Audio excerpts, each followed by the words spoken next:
any of the stuff that started to occur, does any of it stick with you? Like, you remember, of course, like you remember like where you were when JFK was shot and that sort of thing. Like, Yeah. you know what I mean? At what point, or maybe, let's just back up a second.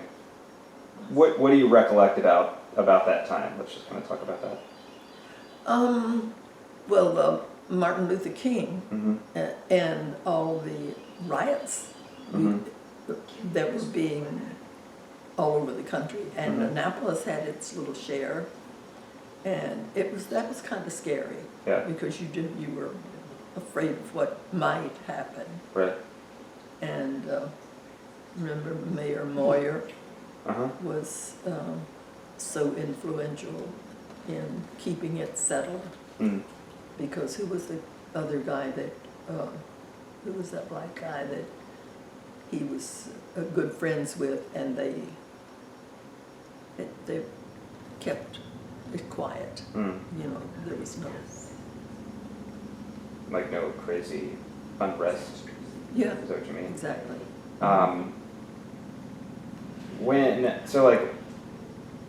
In thinking, so like what other things, like during that sort of time frame, like national public events, you talk about like riots in Annapolis. What about, like, where were you when JFK was shot? Do you remember that? Well, I remember I was in my kitchen and I heard it, I had the television on, Mm-hmm. and I called him at work and told him Mm-hmm. to turn his television on. And it was horrible. Yeah. What about, I don't know, like Vietnam War starts? Is that a thing that you start to follow as soon as it starts happening, or is that or you know, as it progresses throughout like the decade, does it become like more of a awareness in your life? It- I don't remember it being like sudden. Mhm. You know, it gradually. I had Vietnamese lady that came and worked for me once in a while to clean my house or whatever, and she, her husband was in Vietnam, and he was not able to leave because they kept him behind because he was a teacher, Mhm. and anybody of importance they wouldn't let leave the country in case they, well, I don't know why, but that's Right. what she said. And she was there working one day, and she told me she had heard from her husband and they had killed him, Oh my God. and it was very upsetting. Yeah. But Yeah. so What else kind of during that time frame? Can we talk about like pop culture and movies and music and that sort of stuff? Because all of that kind of thing changed. Plus, now at this point, you have teenage daughter, 2 teenage daughters-ish, about that point. So, you know, what was that? yeah, we had Jackie in there in When was Jackie 1958. born? And when? 1958. Okay. So,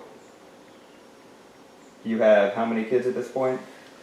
4 daughters. 4 daughters moving into the 60s. So, at that point, are you like, done with kids? Was that like it? Yes, the trouble was starting then. Yeah. No, I had it kind of rough that when Jackie was a baby. She was 3 months old, and Jack came home from work one day, and he was all bent over coming from getting the mail and coming in, and he couldn't stand up. And he was, I thought he was having a heart attack, but Really? he came in and laid down, and I said, "You got to go to the hospital." Mm-hmm. And so finally I talked him into it. And so he had pancreatitis. And he was it was extremely painful. Mm. And they end up having to have surgery. Mm-hmm. And but I had the three older girls and Jackie the baby, and Jack's mother had broken her arm and was staying with us at the time. I was taking care of her. And Jack was in the hospital, and I would go to the hospital and see him. They told me when they started to operate that they didn't know what was wrong with him, and they were going to have to do exploratory surgery, and he had a 50-50 chance. Jesus. And I'm sitting there in shock. Right. So anyway, it was kind of rough when I have to go to the hospital and see him, and I could see him in the afternoon. You didn't go in just any time you wanted to and go to their room. You had to go during when they told you to come. Right. And so I would put Jackie in the rocking chair, and Granny would sit by her. And she couldn't hold her, she had a broken arm. Tricia was 5 years old, and Tricia would bring Granny whatever she needed, the diaper, the bottle, or whatever, and Granny could rock the baby and to keep her quiet. Right. And Yeah, you do the best that you can. Yeah. How do you stay, well, we'll make the best of it through that kind of thing? We just talked about your positive attitude and all of that stuff. How do you stay positive with all that craziness? You just handle it. Because something will happen next. I've heard that. Yeah, I've heard that too. Well, that's nuts. And then, well, that's pretty crazy. So that's settled itself down. Like, how long did it take him to recover from that A surgery? long time. Yeah. Because the girls were teenagers. Right. They were talking and laughing, and weren't you teenagers then? You weren't that old yet. I was 11. Okay, not so old. But they were playful, and they were normal kids. But I had to try to keep them quiet Right. when in the house. Right. And it was winter time, so they weren't outside that much. Maybe I wasn't so positive then. Yeah. That's I was interesting. just busy. Well, that's something too, just the busyness of it. You don't really have time to think about all of the, But we did buy a dryer, there you go. and I didn't have to hang little diapers out on the clothesline. Thank goodness. But you still had to wash little diapers and dry little diapers, not like these days where it's just you disposable and throw them away. No, Convenience. no. Okay, so let's keep moving. Let's get a little bit deeper into the 1960s. So you have all of your children born, and then what is life like? You have all four kids. Is it the same thing every day? Did you guys do anything exciting? Did you ever go on any trips or vacations or anything? I mean, is it just Very few trips. Right. We went to Ocean City one time, and of course I had migraines now and then, and I'm on the way to Ocean City with my lunch all packed, and the kids ready to have a good time, and I had a migraine headache, and I had to hurry up and get there and get in bed, and he had to take the kids and entertain them until the rest of that day that we got there. Funny, I'd remember that. That is weird, yeah. Yeah, Migraines are the worst. yeah. Take some But Aleve or something. Take some Excedrin. They didn't have Excedrin migraine back then? No, I'm just kidding. So what else? So after everyone's been born, what is like a day in the life seem like? You get them, half of them off to school. Or they're just, the rest of them are just staying home, right? It's not like it's preschool or daycare or anything. No. And then what about let's talk about Annapolis and what your days are like. You gotta go to we had a few neighbors by then. the Romar had, Mm-hmm. all those houses had filled up. So it was a little better time. I had friends I could see during the day. And the ladies would have a coffee in the morning and invite other ladies to go. And it was the era of the long skirts. Mm-hmm. And we would make out, well, of course I was sewing then. Mhm. I had started my sewing. Right. And we would wear our long dresses and go to the neighbor and have coffee and cake or whatever Mm-hmm. for the morning and get the news from everybody. Right. And that would be like a week or every couple of weeks, somebody else would have it and we would get to know them. That's fun. Okay, so after your coffee, breakfast, meeting, then what? Well, you took the children to whatever they were doing. Mm-hmm. At Girl Scouts, piano lessons, Right. Libby's horse riding Uh, days, and yeah. I made her outfit for her riding jacket. How did you guys decide who does what? Like piano lessons, horses, Girl Well, Scouts. it's what they want to do. Okay, that's the Linda was answer, the right? only You one asked them who what they was want to try. interested. I'm Pardon? sorry, say that again? Linda was the only one who knew what she wanted to, she knew what she wanted to do. She was the only one who wanted music, is what I'm saying. Mm. Liv was interested in her colonial players, children's theater Yeah. and colonial players, Mhm. and Linda played for that. Mm-hmm. And Tricia had her friends down on Romar that she played ball with and was Mhm. a tomboy, Okay. and What about Jackie? Jackie. What's See, her- Jackie was 5 years younger, so Right. she had a little friend, Patty, Mhm. Patty McPerry, Mm-hmm. that and they grew up together. They left what? How old was Patty when she left? First grade? We were 8, yeah. But the Mhm. early years, you know, Mhm. and of course we were friends with the Perrys, all the Perrys. They had the same age girls as ours. Mm. Were there any things that you made your kids do that they maybe didn't want to do, or that you did it for their own good? Like, it's cool that they pick their activities and that you guys encouraged that. That was probably a good move. But is there other stuff where it's like, nope, we have to instill this thing? You know what I mean? Like, is it, it could be going, religion or church or something like that, or, I don't know, you need to, be cultured in some other sort of way. Was there anything that you were like, you have to learn how to do this, that you feel like you forced them to do?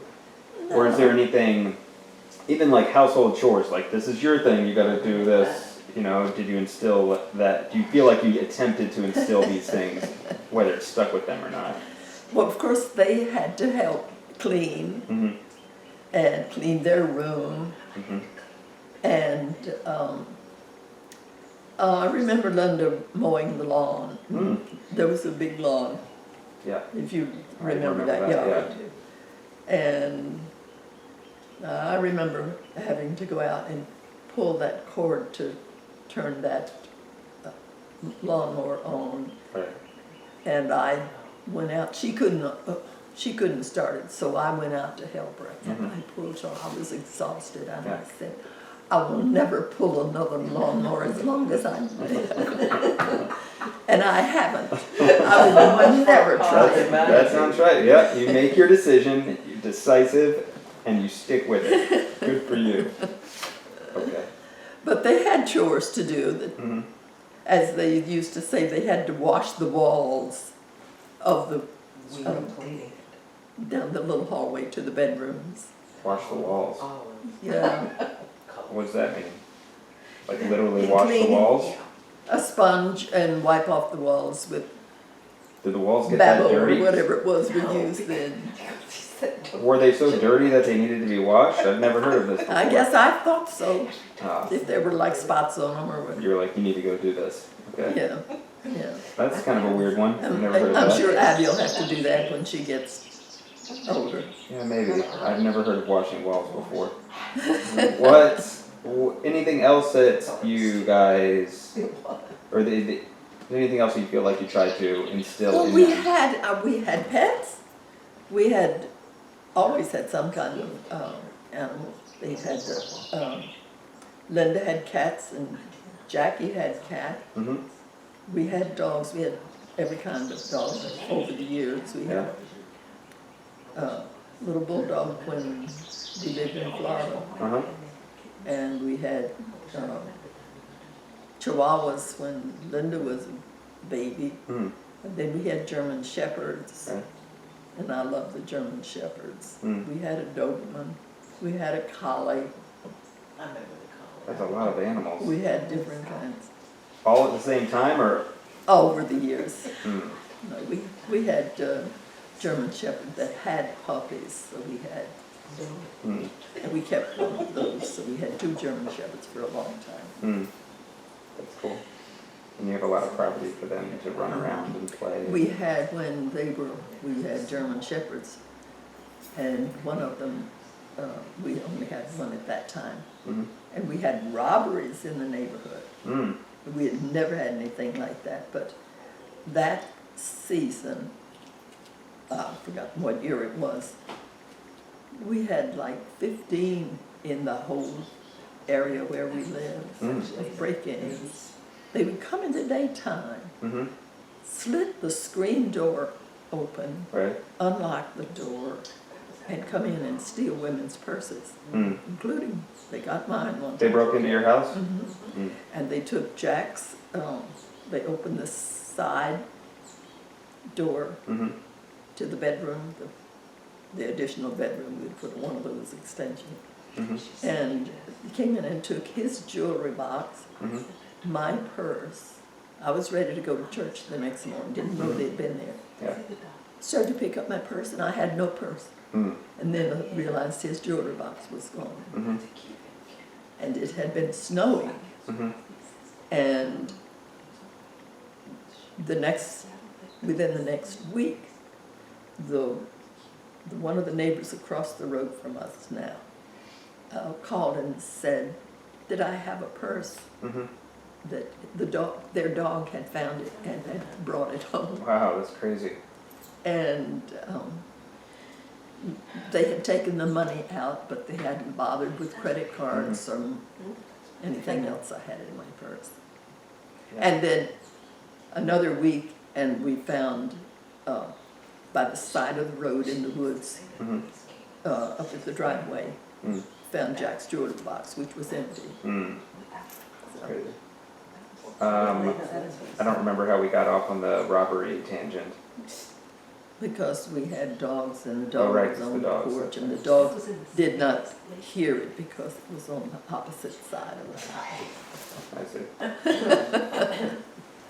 The boys came in the 60s. Kevin and Bill. What year was that? 68. You want to talk about that? 1968. That's kind of a big deal. That's a long story. Yeah. Let's hold off on that one until next time. Okay. That'll be a good place to kind of start because we're running out of time anyway.